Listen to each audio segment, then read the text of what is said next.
Assalamualaikum warahmatullahi wabarakatuh. Waalaikumsalam. Hai, sahabat DPC Pertuni Purbalingga dimanapun berada, para subscriber yang selalu setia.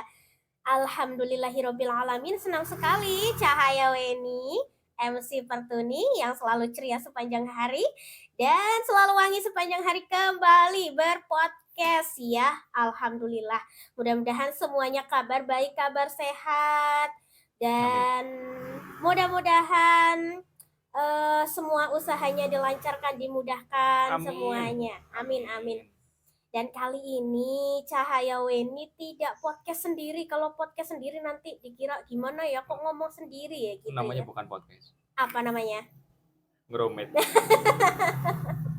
Dan kali ini Cahaya bersama salah satu pengurus DPC Pertuni Purbalingga, Mas Muhammad Rizky Adnan. Halo Mas Muhammad Rizky Adnan. Halo, assalamualaikum. Waalaikumsalam warahmatullahi wabarakatuh. Kabarnya gimana Mbak Weni? Baik, alhamdulillah. Sebelumnya gimana kabarnya nih Mas Adnan? Alhamdulillah, sama seperti biasa, tetap Gitu ya. sehat. Tetap sehat, tetap semangat ya. Jadi kebawa auranya Mbak Weni. Gitu Selalu ya. ceria sepanjang hari. Selalu wangi ya. Padahal bau rokok.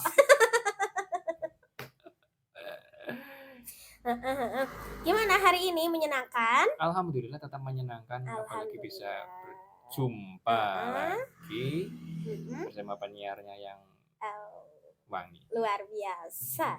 Sudah siap untuk podcast hari ini Mas? Sebenarnya sih belum, tapi dipaksa-paksa. Dipaksa-paksa ya. Kepreman.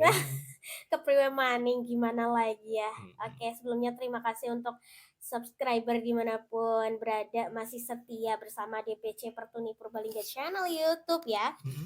Dan yang pertama, pertanyaan pertama.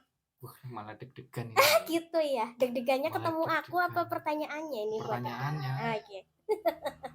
Yang gampang kok. Takutnya nanyanya susah-susah, lama nggak sekolah. Oh, gampang. Pertanyaan pertama. Jangan hitung-hitungan. Tapi mohon maaf, ini semuanya obrolannya bukan tentang Pertuni ya, sekali-kali pribadi. Tapi maksudnya lu channel DPC Pertuni, iya, bukan Pertuni. Ya nggak apa-apa, kan campur-campur. Ada obrolan Pertuni. Pelanggaran nanti. Oh enggak, ada obrolan pribadi. Ya, apa ya boleh? Gitu. Ya boleh lah. Yakin. Yakin. Nah, oke. Mas Adnan, sebelumnya yang pertama ini jadi aku nggak tanya-tanya ya. Menjabatnya sebagai apa sih di Pertuni? Kalau di Pertuni? Iya. Kasih tahu nggak ya? Kasih tahu dong. Alhamdulillah saya diamanahkan di Pertuni itu sebagai Dewascap. Dewascap itu apa? Mungkin subscribernya Pertuni ada yang belum tahu Dewascap itu apa sih gitu. Dewascap itu kepanjangannya dari Dewan Pengawas Cabang. Jadi tugasnya itu mungkin mengawasi ya, lebih tepatnya membantu kinerjanya Pak Ketua, karena Pak Ketua untuk DPC tingkat kabupaten kan nggak ada wakilnya nih. Nggak ada wakil. Jadi mungkin secara tidak langsung saya menjadi wakilnya ketua. Gitu ya. Cuma namanya Dewascap kayak gitu bukan ya. Wakil. Tapi mohon maaf sekali lagi, ini tidak semuanya obrolannya tentang DPC Pertuni Purbalingga. Lain kali next, insya Allah akan diobrolkan lagi untuk tentang DPC Pertuni Purbalingganya ya. Oke, ini obrolannya tentang pribadi, gak masalah ya Mas Adnan ya? Aduh gimana ya? Oh, gimana dong? Oke, siap. Tapi jangan yang terlalu dalam. Saya kurang suka yang dalam-dalam. Oh, jangan dalam-dalam dong. Aku juga nggak suka yang dalam-dalam. Oke, Mas Adnan. Kalau boleh tahu, Mas Adnan, mohon maaf sekali ya. Tunanetranya itu sejak kapan sih? Sejak lahirkah atau sudah besarkah ya gitu, Mas Adnan?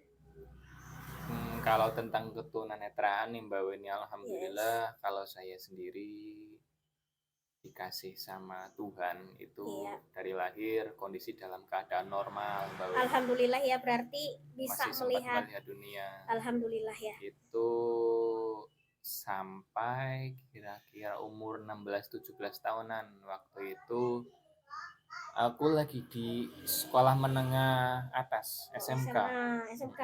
Iya. Oke, oke, oke. Kebetulan kan ambilnya TKJ juga. Nah, TKJ kan hubungannya sama komputer-komputer nih Mbak Weni. Iya, iya. Mungkin ada radiasi, tambah waktu itu saya udah divonis dokter itu karena glaukoma sih sebenarnya.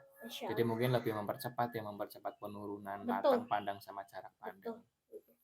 Waktu itu sebelum tunanetra itu terjadi Mas Adnan, kan itu kena glaukoma ya. Iya. Itu apa sih yang Mas Adnan rasakan, sakitkah atau gimana itu sebelum-sebelumnya? Kalau saya sendiri sih ya dari kecil nggak tahu itu memang karakter atau kepribadian atau Tuhan menitipkan sesuatu yang lain. Kalau saya merasa disakiti masa depresi sebenarnya enggak sih. Sakit itu maksudnya dari mata itu sendiri Mas, karena kan glaukoma ya. Itu yang dirasakan matanya itu sakit atau gimana ya gitu? Oh itu, oh iya. Kalau kebetulan waktu itu sakit enggak, cuman ini Mbak Weni dari umur berapa 12 mungkin ya, 11-12an itu matanya udah merah-merah sih, merah gatel. Dikucek terus gitu apa? Dikucek terus mungkin kan iritasi, infeksi sampai, tapi nggak langsung nih Mbak Weni. Nggak langsung. Itu kan kelas 4 kelas 5. Iya. Jadi prosesnya lumayan lama dari kelas 4 sampai ke kelas 2 ya, kelas 2 SMK itu ya kayak gitu, gatel, dikucek-kucek, enak. Kalau belum diucek belum enak Mbak Weni. Gitu ya. Kalau belum dikucek belum enak ya. Nggak tahu itu. Maksudnya enak itu gatelnya itu sembuh kayak gitu ya. Karena sembuh kan gini Mbak Wen. Kan aku pernah dengar nih, glaukoma itu kan ada beberapa faktor nih ya. Ada yang karena memang gula itu sendiri, ada yang karena syaraf air mata, ada yang karena kecelakaan, ada yang karena virus. Nah, kalau saya itu di diagnosa dokter itu kecelakaan yang menyebabkan syaraf air matanya itu terputus sehingga bola matanya itu kering. Lapas kering itu rasanya itu gatel, sumpah gatel banget Mbak Wen. Nah pas gatel itu kan butuh dikucek-kucek, kalau udah dikucek-kucek air matanya itu keluar, jadi kan nggak kering. Jadi memacu air matanya untuk keluar dari syaraf itu kan harus dengan diucek. Kalau nggak diucek berarti matanya itu tetap kering. Kering ya, rasanya itu kering banget. Ya memang dulu pernah pertama itu berobat nih, berobat dikasih tetes mata, katakanlah A ya. Iya. Berobat pertama enak, kalau udah ditetesin enak, tetesin enak, tapi ketergantungan sampai-sampai SMA itu tetap pakai obat tetes mata itu. Itu kalau SMA sendiri itu berarti belum sampai ke kelas 3 udah netra ya Mas Adnan? Belum. Itu sebenarnya aku kayak gimana ya, nggak sadar mungkin ya. Pas kenaikan kelas 2, itu aku masuk ke kelas malah nabrak meja. Masya Allah. Itu benar-benar aku nggak sadar. Mau ikut upacara nggak bisa, itu pas hari pertama masuk sekolah. Hari kelas pertama 2 masuk itu kelas, ya? Hari pertama masuk sekolah, kelas 2, naik kelas 2, aku nggak sadar, aku nabrak meja. Mau ke lapangan nggak bisa. Terus wajahnya orang-orang itu pada kabur. Masya Allah. Itu yang, terus aku pulang ke rumah, lihat ke kaca bener udah kabur. Gelap semua? Belum gelap sih, masih kayak kabur-kabur. Masih low vision ya? Iya, itu hari pertama, hari kedua aku nggak berangkat, hari berikutnya aku cek ke dokter, ternyata dokter vonisnya kena katarak. Ya Allah. Itu dari dokter sendiri nih Mas Adnan, tidak ada untuk kayak disuruh tindakan operasi atau gimana itu nggak ada Mas Adnan? Waktu itu pertama diagnosa katarak yang pertama kan mata sebelah kiri ya Mbak ini. Iya. Sebelah kiri itu berapa bulan kemudian, nggak sampai 1 bulan sih, itu ada tindakan operasi juga, operasi katarak. Tapi kan karena memang sudah ada diagnosa glaukomanya nih. Udah divonis seperti itu ya. Jadi anggaplah komplikasi antara katarak sama glaukoma. Jadinya harus menunggu glaukomanya turun dulu, tekanan bola mata itu turun. menurun, baru dokter berani mengoperasi. Itu jaraknya lumayan. Sempat Terus dioperasi juga? sempat, alhamdulillah sempat. Nah waktu itu vakum, sekolahnya juga sempat vakum juga, 1, 2, 3 bulanan lah. 2-3 bulanan. 2-3 bulan saya berangkat itu posisi udah mau PKL. PKL itu 3 bulan, aku alhamdulillah ya operasi pertama sembuh. Tapi 6 bulan kemudian kok jarak pandangnya berkurang, latang pandangnya juga menurun. Kayak itu kan bertanya-tanya ya Mbak Weni ya. Jadinya aku konsultasi lagi, ternyata itu yang menyebabkan latang pandangnya menurun itu karena glaukomanya, bukan karena operasinya gagal atau ada katarak lagi. Masya Allah ya. Terus namanya perjalanan Mbak Weni. Iya. Untuk Mas Adnan sendiri kan udah dari bayinya juga udah normal ya, udah sempat melihat indahnya dunia ya. Udah sempat melihat cewek-cewek cantik. Gitu ya.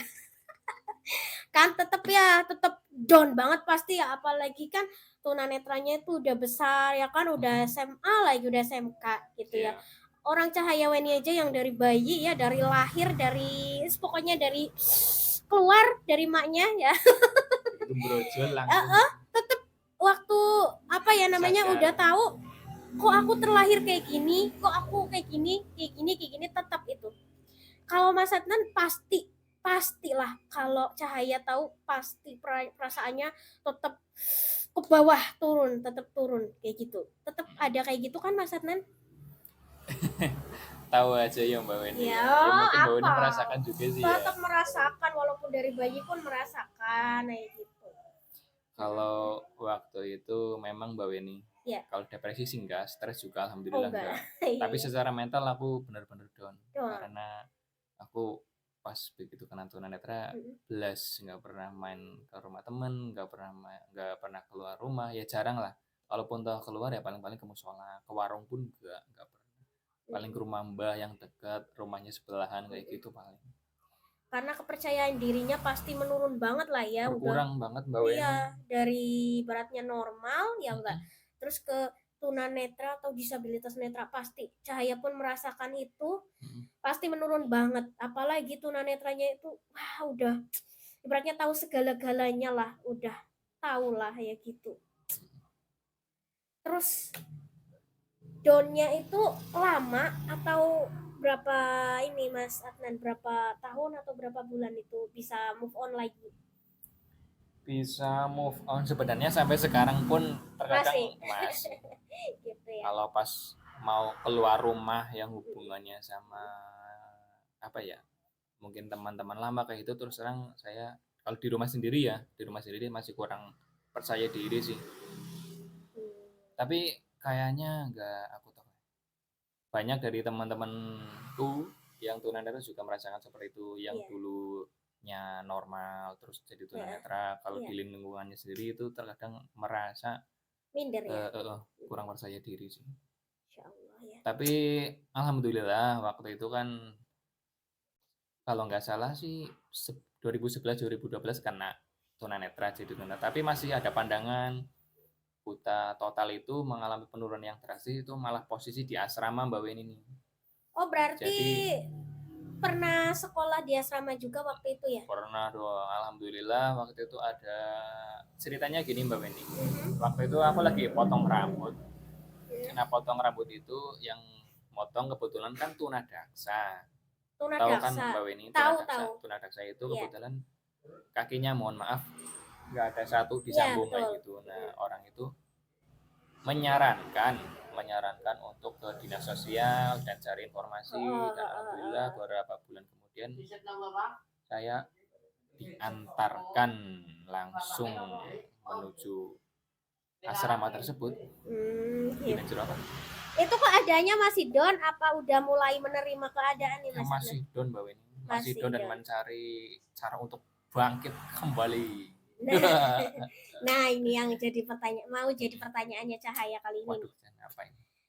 Setelah down ya sampai sekarang mungkin masih ada rasa seperti itu ya. Tapi udah berkurang banyak. Tapi Gimana caranya itu bisa bangkit, bisa termotivasi, bisa semangat kayak gitu,